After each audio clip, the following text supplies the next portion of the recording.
I'm just about out. Hey! Happy New Year! Woo! Hey, we're lit right now. Get it? We're lit. Woo! Let's get rid of that thing. Just throw it. I just threw mine on the cement floor so it won't burn anything. So just throw it over there. There we go. Hey, New Year 2020. Woo! Yeah. Those smell. Yeah, no, they do. That's the smell of the cordite in it. Oh, okay. Cordite, right? That's what gunpowder kind of smells like. Oh, yeah? Brings me back to memories on the range doing my firearm qualifications when I was a police officer. Anyways, what are you looking for? To see if anything's on fire? Just checking. No, everything's good. Just checking. Everything's good. Everything's good. So what we got doing? So hey everyone. Welcome to the first show of the 2020 New Year. Of the decade. Yeah, of the decade. Hi to the chat. Everybody saying hi to the chat out there. Hey, Thank everyone. you for joining us. Hey, Hockey for Especially Life, for those. Rose. Oh, speaking of hockey, guess what? Canada just won the gold medal Apparently in the we World had a play-by-play. Hockey Junior Championship. Woo! 4-2. 4-2. Someone was giving us a play-by-play on our Instagram pre-show. I know, we got pretty excited about that. You did. And who was that? That was Rugby Guy, right? No, who was it? It was somebody. Yeah, there was a couple people sending us, on there, and when they won, I mean, we sung "O Canada." It was very cool, very, very cool. So thank you very much for everybody who's joining us. So big show today, first show of the year. What do we got going on? We got a bunch of news things to talk about. Yep. Fairly busy news week that Candace found. Oh yeah, this is all mostly Candace generated. Mostly Candace, yeah. Which is not usual. Yeah. So in the news. Who was in the chat keeping us updated? Who was that? Who was it? We can't read it. It's so small. Candace is going, read it in the comments. We can't see the comments. Coben was keeping us updated, right? Yeah, they're keeping us. So thank you for that. Then read the comments. I gotta figure that out for the new decade. Somehow to bring the chat further up so I can see it. Well, yeah, but she could have easily typed it into the live questions saying, "Hey, Yeah, it's Coben, right?" You should have. Well, I might move this monitor here and move over here. Oh, whatever. So we can see. Whatever. Anyways. Back to in the news. First story we're going to talk about is this one. Oh, what's this one about? Has to do with Star Wars. Oh, what's this one all about? So the security company Kaspersky, who has a research department, they have concluded that there's been an increase in malware-related Star Wars scams. Doesn't surprise me. Given how popular Star Wars right now, it would be a really good, what we call a pretext. To go fishing, right? Yeah. Actually, it's a cool little graph they came up with on the right there, and basically from 2018 to 2019, there's been a 10% increase in attacks detected in relating to Star Wars. So again, people go online, they want to watch new Star Wars. One of the things the company identified where there were some fake websites made that were giving you free previews. Or had gotten the movie early that you could download, but it turns out, nope, sorry, piece of virus. Pretext, yeah. Right? Really good pretext to go fishing, to hook people into stuff, right? Which is really kind of cool. So, Hicks, hey, 2021 World Junior Championships is in Alberta. Hey. How cool is that? We won the gold medal, and now next year it's going to be in Alberta, which is kind of really cool, right? Candace, tell them next year in Canada, see their reaction. Woo. I think that's pretty cool. I think pretty cool. Yeah, pretty cool. What else we got going on? Making news this week is TikTok. Oh. TikTok banned. We got a TikTok page. We do have TikTok. Yeah, we do. What's our TikTok channel? At White Hatter Team. At White Hatter Team. That's us. Check it out. We've got a number of cringe ticks on there, don't we? We got a number of cringe ones on there. Well, thankfully, our phones are not owned by the U.S. government because in the U.S. Army, TikTok's banned on U.S. Army phones. Now, didn't the U.S. Navy already do that? They did, yes. So now the Army's going to be involved. Doesn't surprise me. And the reason this doesn't surprise me is because we know that TikTok is owned by a company in China. Well, Well, here's the thing. TikTok is working right now, and they're severing ties.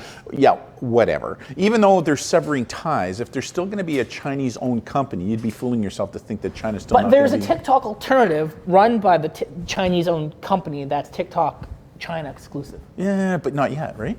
So this doesn't surprise me. Why? Because the U.S. government is concerned about issues surrounding things like facial recognition. You know, all these types of issues that become security issues that we've spoken about in previous sessions. So it doesn't surprise me. Like, it wouldn't surprise me if we see other countries' military do the same thing where they ban. But now the question is, well, you're going to do the same thing for Instagram and Facebook. But the difference is that they're not contained in China, right? They're not owned by China. China doesn't have, you know, so there's the difference. But yeah. I mean, depending upon, again, it's not the app, it's how you use the app. And you know, if you're somebody who's not worried about facial recognition and all those types of issues, then TikTok's pretty cool, right? Like we use TikTok. We use it all the time. We use it all the time. So, yeah. Anyways. Speaking of TikTok. Another one on TikTok? The Canadian military, some documents were reported by the CBC about TikTok. About TikTok and how the Canadian military. It wasn't TikTok though. Not TikTok. Sorry, no. Pokemon Go. It was Pokemon Go. Isn't that what Candace plays all the time, right? In fact, for hold a sec, didn't Candace also get something for Pokemon Go for Christmas this year? Yeah, she got a Go Plus. And that kind of goes, so like on her one wrist, she's got her Apple Watch new, and it was a version 5 she got, right? Yeah. And then on the other wrist, she's got this, what's it called, the Pokemon Go? Yeah, Go Plus. Go Plus kind of thing. So it vibrates whenever a Pokemon, like or a Pokestop, like I still kind of learning about this, but why is this so interesting, Brandon? Speaking of military and smartphones, from a boomer's perspective. So the Canadian military, some documents were reported on how they were dealing with Pokemon Go and trespassing on the bases. Because when Pokemon Go first came out, people were going on to military bases trying to get Pokestops, not realizing it was military base. Yeah. So a couple interesting quotes here. Police advise, apparently, one of the forts is both a Pokemon gym and a Pokestop.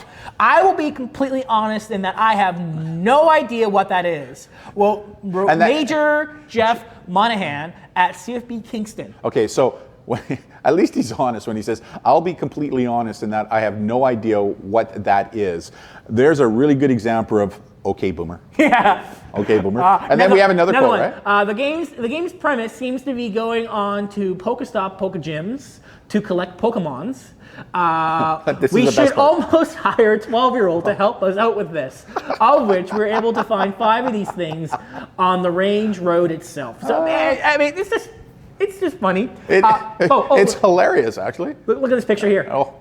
Criminal Intelligence Advisory. Pokemon Go. Hold on.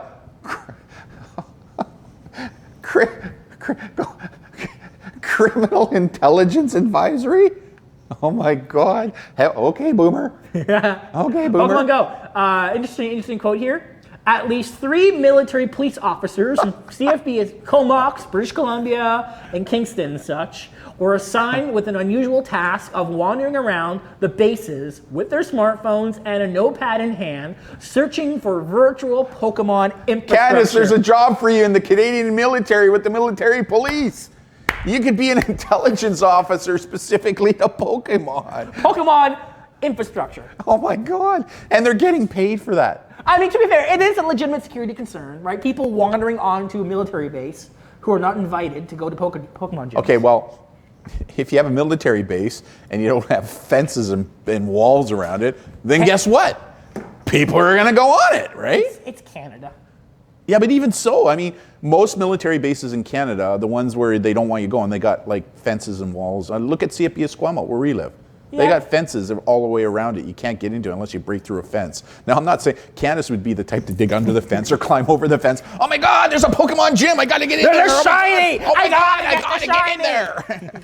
Like, oh my God, right? So, but still, it's pretty funny though, right? I mean, yes, a legitimate security concern, but I mean, at the same time, it's kind of hilarious. Criminal Intelligence Advisory, Pokemon Go. The first thing I would have done, having worked intelligence when I was in policing, I would have been, let's go to my son Brandon or Candace and let's ask them what this Pokemon Go is, because they'll know and they'll learn. But it's probably rated like top secret. Yeah, maybe.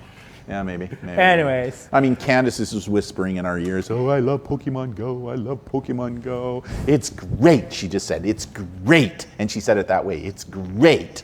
Right? So she actually said that a lot of boomers play it. But Candace, you said that you've seen boomers that have like 5 or 6 phones with them, right? Yeah, really hardcore about it, she just said. So interesting. Anyways. What else we got going? I think we got something else on TikTok, right? TikTok, so TikTok released its transparency report earlier, basically telling the world what kind of governments were asking for information. Well, that makes total sense, right? Yeah. They probably all are, right? So again, you got places like Japan, Australia, a couple requests. India has the most requests 11 government requests for content removal. Legal requests for user information. 99 was India. India was requested the most things from TikTok. Yeah. Interesting. Japan 28. The United States 68. Canada was only 1. I think if I'm not wrong, TikTok is now becoming the top 5. Anyways, I think they're in 4th place with apps being used by kids internationally right now.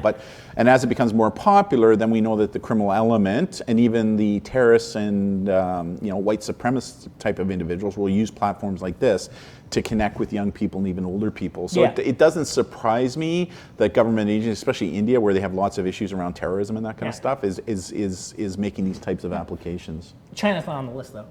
Well, go figure, because they own it. Well, apparently the reasoning is because they have access. Why make a request when you have access? Apparently, there were no requests because China has its own TikTok version.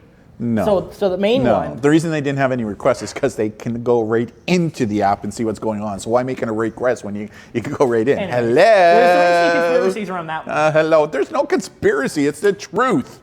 They own Chinese company. You have to allow full access by state into it. I mean, China has the most digitalized identification Big Brother system in the world. Right? It's just unbelievable, right? So, I mean, anyway, so it doesn't surprise me. All Brandon right. just went, yeah, Brandon. All right. Yeah, so, and Like that's how she said, Potterhead. yeah, Brandon. LOL, this is why I don't play games that will cause you to get hurt. About Pokemon Go, talking about the military. Why would Pokemon Go get you hurt? You could walk in the traffic. Candace, have you walked into traffic? Now that explains everything. I have to drive her around the car when she's in passenger lane. God. You mean like driving Miss Susan, or what was that song, that movie?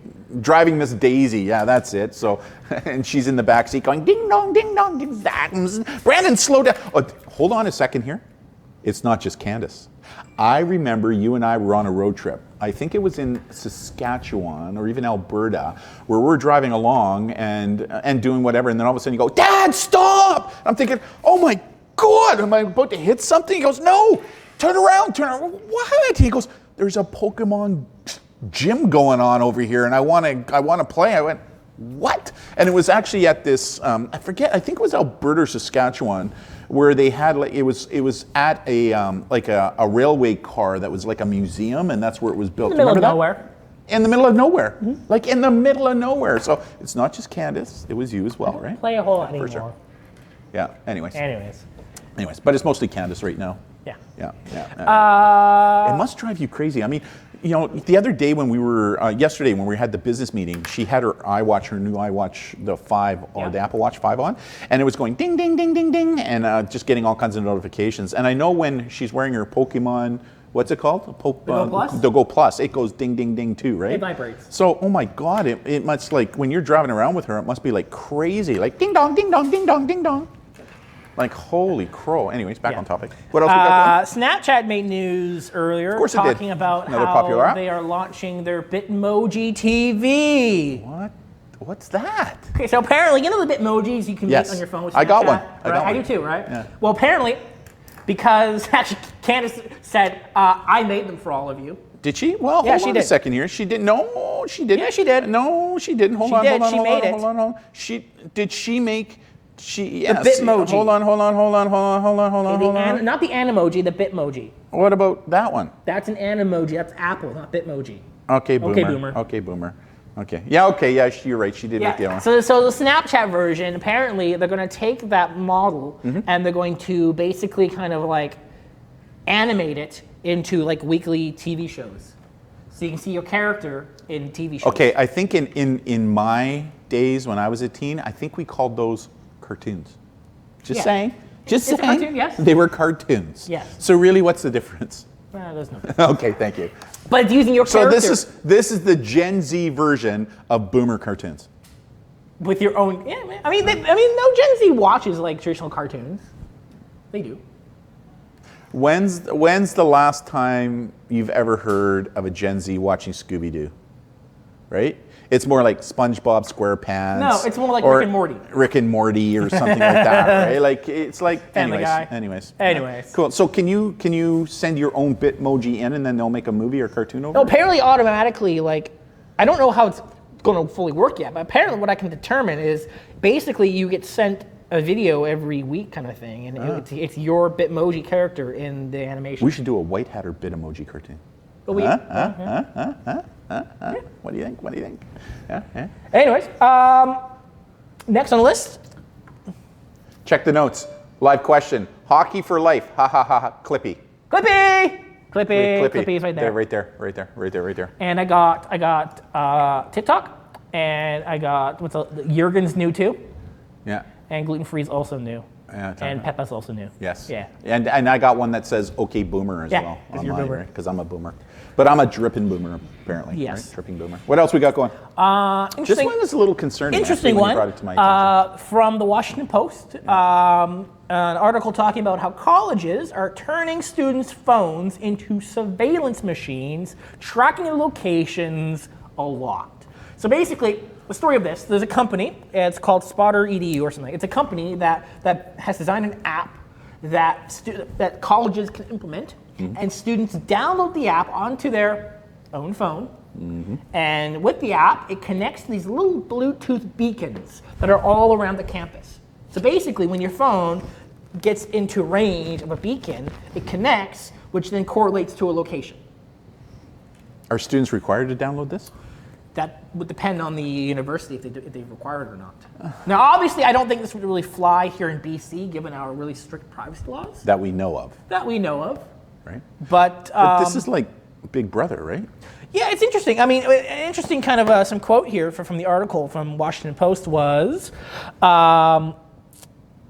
they can know where students are going, and they argue they can intervene before problems arise. But some schools can even go further by using the systems to calculate personalized risk scores based on factors such as whether the student has going to the library enough. Oh my God! Like, students don't go to libraries. Like, if they're going to do research, they're going to do it online, right? That as well, yes. I mean, it takes it to another step. There's a really good expose that was done. I think it was in the New York Post or the Washington Times last week about how cell phones are the information that are coming out of these things without apps like this are being tracked, and how easy it is to track individuals. In fact, they showed how they could track a U.S. Secret Service agent that was assigned to the president, and they were able to track where this guy was going. In fact, because of that, they were able to show where the president was at any time, even though people weren't supposed to know, by using that. Now, what this does is it's now, and that's without any app on the phone. But this is a specific app that goes onto the phone and who helps track information of what students are doing, right? So what are the universities doing with this information? Where are they storing it? How are they storing it? Are they selling any of it? Are they using it like to figure out if a person is going to a library enough and then using that for whatever reasons? Like, really? Why would you need to know that information? I mean, my main issue is you have to install it on your own personal phone. Like, this would be different if the university assigned you as a student a phone, a university phone, as a student. Here was your university-specific phone that the university is paid for you to use. Yeah, but why would different story? But is it? Why would the university want to have the ability to track a student with a phone that was given to him by the university 24/7? It would be like an employer who gives you a phone and does the same thing. Yeah, right? but this only works, so it doesn't use GPS, so it only works on campus. So when you leave campus, it can't track you. Because they're using the Bluetooth beacons that are physically on the campus. Yeah, I mean, there was a story last year, I think it was in Toronto or the year before, where malls were using something very similar. So as soon as somebody walked in with a cell phone, it immediately picked up on the MAC number on the phone, with the specific serial number of the phone, and they were able to track people in the mall where they were going and what they were doing, and they were collecting that data and using it, right? Yeah, without disclosure. There is ways to do that when you connect to the Wi-Fi network. Yeah. There's different ways to do that as well. Yeah, I mean, so there should be full disclosure that people are going to do this, right? I would assume there is. This is a matter of assume. I mean, remember what assume means? Yeah, but you can disclose, but as a student, you may not have a choice in the. You can, I'm disclosing. See, is that right? Is that right though? Right? That's a question. Is that right? I mean, these are bigger issues that need to be discussed at a philosophical, ethical perspective, Yeah. right? We've said this forever, that with convenience comes vulnerability. I'm sure the convenience of having these things on the phones to check in class is a cool thing to do, but with that there comes a variety of vulnerabilities, and the biggest vulnerability is that of privacy. Yeah. Right, and what the students are doing now that this thing is on their phones, where they're going, and what's the university doing with this stuff? You know, what's the company who owns this? Are they collecting data on it without the university knowing? I mean, the company does make very clear privacy claims that they're very private how they do this. How many times have we heard that before? Well, yeah. Right? Yeah. Like we've heard that from many, many, many companies before. As you can see, I'm becoming more and more of a hawk of technology right now, right? Like I am, specifically on the issues of privacy. I love technology. I love my iPhone. I love my iPad. Did I tell you I got a new iPad last year? Yes. I love technology. I mean, I just bought an in-camera, whatever. I just bought a brand new on-dash camera for the car because we're doing so much driving into the US right now to protect ourselves from liability issues and insurance. So I love technology. But with technology comes vulnerabilities, and the biggest vulnerability is that of privacy and how these companies are using data and using it to their advantages as well. I mean, we just saw the Life Labs data breach last week or the week before, right? Or last month. We talked about it on our last show. Where we talked about this. And although it was convenient to have all this information online so we can go and have a look at it, there was vulnerabilities. And you know, we've always been told, don't worry about it, fully encrypted. Well, boom, they got hit with it, right? And what was it, 18 million people in Canada? Yeah. Their medical information was disclosed, right? Yeah. Like, this is an issue for us. We talked about it on the last show. So again, Life Potter has a comment. That's not right. Students should have a choice to share info on their phones with schools they go to. Yeah. do you hear what he just said? Yeah. They should have a choice. Yeah. Yeah. Do you agree with that? Of course, they should choose. They should. And, you know, Life of Waterhead, you're absolutely right. I mean, and this is the issue now, is that I think a lot of times businesses, corporations, educational institutions, they're turning to technology because of the ease of the technology. It makes things simpler for them for whatever reason, usually as a result of reducing cost in personnel hours. But with that comes a vulnerability, and we need to start talking more about that and saying, hey, listen, do we as a society want to compromise convenience for the vulnerability of giving up our privacy? And there's some people who say, well, I don't have anything to hide, so I don't care. Yeah, but when you really start to drill down deeper on this issue, it starts to bring up other things that we never really thought about before, right? I mean, another good example is the smart cars right now, and how a lot of smart cars now are connected via cellular technology, Wi-Fi technology, 24/7, so they can see where you're going, what you're doing, all those kind of stuff. Like, really, right? And so, and they don't disclose that to the consumer, right? Well, I don't think they disclose. I mean, it's in the terms, right? Like the data it collects, but it can use. How many people read the terms of service? Yeah, no one. Nobody does. Why? Why? Because it's 20 pages long of microprint in which you need a bloody law degree to understand it, right? So by going by that logic, that means companies should disclose everything clearly in terms of services. I agree. And you but know, how do you do that when they're so big, and how? Well, do you, I think what you do is you have one big thing, and then you have a second one that is in plain English. And in fact, I forget who it was. Somebody did that 2 years ago. They looked at a policy of one of the major social networks, be it Instagram, whoever it was, and they looked at the terms of service. And what they did was they broke it down and created a one-page document in plain English that basically said, listen, this is what this says in plain English. Yeah. I kind of do the same thing when I talk about some of the legal sections under the Criminal Code of Canada when it comes to issues such as sexting, right? There's all kinds of legal mumbo-jumbo there, but what I do is I break it down into plain English so that when I speak to students and adults about it, they can understand it.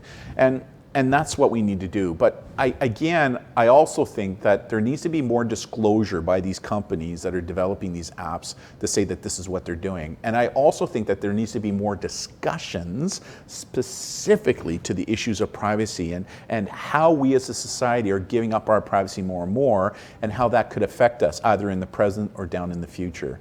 Again, on a side note, you know, you used to go into Thrifties as a good example. They would give you a Thrifties card, and before you rung in, they would take your Thrifties card and strip it in the e-reader, and what people didn't know, though, is that in some of these, and I'm not saying Thrifties did it, but there were other big major shopping organizations that did, everything that you purchased was now captured into their database. So they basically, these companies were, these shopping places, grocery stores, had digital dossiers on what of things that you were purchased. Well, we now know that the insurance agency, if you were applying for life insurance, one of the things that they'll do is they'll go online, have a search, and have a look. Well, let's say that information that Thrifties has got, or some of these major conglomerates, whoever they are selling that information. Well, and now all of a sudden I'm an insurance company, I'm looking at what it is that you're buying online, ice cream, chocolate bars, chips, deep fried foods, candy, whatever. But you now become a risk to me.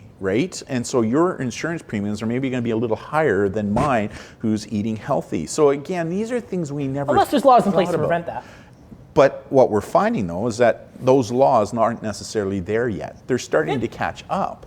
But again, these are things that we need to be thinking. Because how do they hook you? Well, you know what? You join our thrift card program right here, and you reach such a level, you're going to get $120 in free groceries. Well, who doesn't want that, right? But what people don't understand is in the terms of service, it's quite clear that as you're doing that, the information that they're collecting could potentially be sold to a third party. Well, who's that third party going to be? How are they going to use that information? That becomes a concern. Cyber says, I remember there's a website that summarizes terms of services in point form. Yeah, I remember that too. Like, there's a couple of blogs out there that do it as well, that kind of summarize terms of, and there's another website that I know, can't remember the name, but it tracks the changes that are made on terms of services throughout the years. Yeah, I know, there's tons of great resources, but you as a person have to actually go find those resources. And then Ro Hicks just said, but on a different note, I disagree. With all the stuff happening in the States in the last couple of years, they should know if their students are safe. Well, here's what's interesting. There are some states now that in order for you to get through the school, you need to wear a specific wristband. Or you were at a school too just recently where the kids had to wear something around their neck. Serialized number tags. It's like, really? All in the names of preventing these school shootings and stuff? But when you look at this, a lot of the individuals who are committing these types of school shootings are actually students themselves. So it wouldn't really prevent anything. It wouldn't prevent anything, right? So again, there's a difference between something that makes you feel good and actually is good. Yeah, and I mean, it makes total sense. Like, the security part is important, and I think where it comes in is when you are forced to install an app on your own personal phone. Yeah. That's where I think things cross the line. If the school were to give you a phone, here's your school phone for school purposes, and that phone tracks you when you're on campus, different story. You know, I think this would be a really good show for us to do, and I know two really good people who to pull in for that. That would be Julia and Kat with Binary. Yeah. Right, where we can actually talk to the two of them live on issues surrounding privacy, both for teens and adults, to kind of get our heads around more about this kind of stuff, because I think there is much, much more to online privacy that we need to be alive to with technology. Yep. I love tech. You know, if I could marry it, I would. But again, we need to start understanding that tech also has a downside to it, and that downside a lot of times is issues surrounding privacy. Yeah. Right? So. Talk about some cool tech projects. Love this segment. So Cyber Serious and Ro, thanks for those comments. Love them, right? Yeah. Love them. So latest tech projects, what do we got going here? This is a cool one, actually. So researcher from the university in Melbourne, Australia. Yeah. They evaluated the recall ability of 30 kids aged 3 to 5, where they were either read a story, a plain paper book story, or they read an ebook story with animations on each page. And what they determined was the book with animations, virtual animations, kids were able to recall information in the book about 15 to 20% more. Go figure. I mean, that makes sense, right? I mean, Does it surprise you? You're dealing with different learning modalities, right? Yeah. Where you have something that's enriched, that gives you context, images, and colors to what you're reading versus just words. Yeah, it's not tech that's bad, it's how people use the tech. It's not how much time you're spending online, it's what you're doing with that time online that is most important. And because everybody has different styles of learning modalities, well, then we should be teaching to all those modalities. And one of the challenges that I think we have faced in the past is that, especially in public schools, or even private schools, we teach based upon a cookie cutter approach, right? And that cookie cutter approach may not work with everybody's learning modality. modalities. I think the schools that do really well, who can adopt course curricula that cover a variety of different learning modalities, right? Because if you were to do that, then you're going to connect with all the kids in class. Because there's going to be some who are visual, there's going to be some of those who are auditory, there are going to be some of those who are more kinesthetic, so that's why the iPads work really well, right? So, you know, I do believe that when it comes to education, the more that we use a variety of different techniques and tools to cover off all learning modalities, the better off. And that's a really good example of that, right? I really do. So yeah, I agree with that, right? Pretty cool.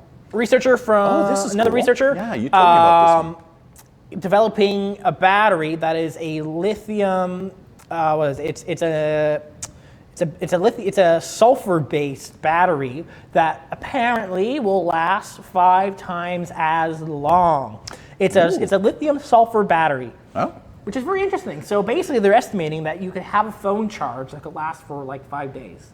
It'll be interesting to see how big the battery is, right? Like, is the battery going to be so big that you can't put it into one of these? I mean, it'll be very interesting to see what it is. But, you know, 5 days. You know, a couple of the questions I have with a new battery like that are, what are some of the safety features associated with it, right? Like, we've heard of stories where these batteries presently, you know, if they become overheated, can explode, can do all kinds of things. So it'll be interesting to see some of the safety issues surrounding this battery. But if, in fact, it's true and they can bring it to market in a safe way, that could be a game changer, right? Yeah. I mean, we and don't think just about phones. Think about things like cars. You know, how battery power, you know, solar and storing solar power in a battery like this for an extended period of time. I mean, there's all kinds of really good, you know, thoughts and places that we can go with technology on this issue. Kind of cool. Last story is a website. It's a website gaming tournament community. Okay, let's be clear. This is a website for boomers. It's a website for novice adult gamers. Boomers. That basically what it's a subscription base, but basically it matches you up with like-minded people in teams to compete in games virtually in a competitive nature. Yeah. So it's kind of cool. A solution to. It's like training wheels for boomers. Yeah. It's like gaming training wheels for boomers. That's what it is, right? Yeah. Kind of a cool idea. I mean, it's interesting. We did a YAC, Youth Advisory Council. Candace is actually writing an article on that. And she actually, I think it's coming out tomorrow, right? It should be coming out tomorrow. It's coming out tomorrow. And one of the things that we clearly heard from youth, both preteens and teens, is that they wish that parents would engage with their kids more often, right? And one of the concerns is gaming today is getting so complex and so cool that it really kind of scares older boomers such as myself. So this is a really good idea to get boomers and non-boomers alike who aren't really familiar with digital gaming on board to kind of learn it so that you can engage with your kids. Yeah. Kind of cool. It's cool. So, kind of cool. And that does it for the show this week. Next show is on January 12th. 30 minutes just flies by, right? Yes, it does. Unbelievable. Oh, boy. Yeah. So thank you, everyone, for joining us. 2020? 2020, yeah. New year. We've got a lot of really cool ideas hopefully coming out this year, right? Yes. Including some changes we're going to make to the show. Yeah. I think you're going to see Candace appear more often in the show. That's the plan. Doing her own segment kind of thing, right? However that will look, we don't know yet. We'll figure it out. We may have a new app coming down the pipe. Yes. That's kind of cool. We're doing some more contract work. Right now, we've got over 100, and I think Beth said yesterday, 105 schools booked between now and June 1st. Like, holy moly, right? Like, in fact, you're leaving. There's a school district in the U.S. that has contracted you out. You're going to be down there for 2 weeks. 2 full weeks? 10 days. Some days you're doing 2 sessions. Some days you're doing three presentations. It's going to be great. Right? Like, it's going to be awesome, right? Oh, yeah. So, and we want to thank the people who are following us to get our names, because we find that the best advertisement is word of mouth, right? Yeah. And we do no real. Well, no, we don't do any paid advertisements. Nothing paid. Everything we do is via social media or via word of mouth, right? Yeah. So some really cool, exciting things happening for this year, including in this show. Maybe some other things that we got going on. So I'm really looking forward to this upcoming year. I really am. So it'll be a lot of fun. Yeah. Anyways. So on behalf of myself, I'm Darren. Brent and Candace in the back. Thank you everyone for joining us, and we'll see you again next week. See you later. Bye.